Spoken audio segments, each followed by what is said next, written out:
Hello, mambo vipi? This is Glory Livingstone. Tuko kwenye kipindi cha Sip and Talk na kwa bahati mbaya leo hatusip, leo tuna talk tu. Niko na rafiki yangu, kijana mashuhuri kabisa. Kama ulivyokwisha kunitambulisha, Glory Livingstone, kwa jina kamili naitwa Yuda Sule Pasco.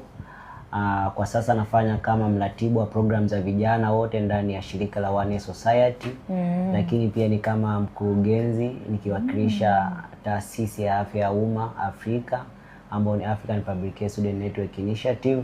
Tukumbuka hayati Nelson Mandela, rais wa kwanza Afrika Kusini, aliwahi kusema it is not possible until it is done. Yeah. Okay. Kwa hiyo ili uweze kusema kwamba hichi kitu nimekifanikisha, uliweza kuamini kwamba it is possible, then ukaweza kuingia. Lakini ukisema kwamba this is impossible, then you won't make it. Sisi tunaweza kusema kwamba Gen Z, watu ambao tumezaliwa kati ya miaka 96 mpaka 2012, tumekuja kwenye kizazi cha science and technology. Na maendeleo ya science na teknolojia yanakuwa sana. Na kama maendeleo ya science na teknolojia yanakuwa, je, wewe vipi unakuwa na yale maendeleo ya science na teknolojia? Therefore your social media is your first CV before sending your paper CV.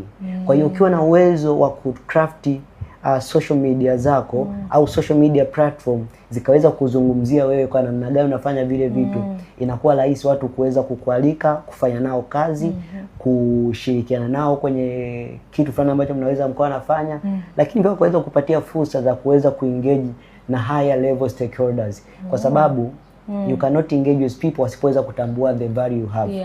Kwa hiyo kama utaweza kuonesha that value, later on ile value itaweza kusaidia kupata engagement ya watu wakubwa. Later on wataweza kurecommend kwenye other higher level meetings au higher level platform ambazo utaendelea kuengage, utaendelea kukua na utaendelea kuona badilika. Leo unakuwa tofauti na kesho, unakuwa tofauti na miaka 5 inayokuja.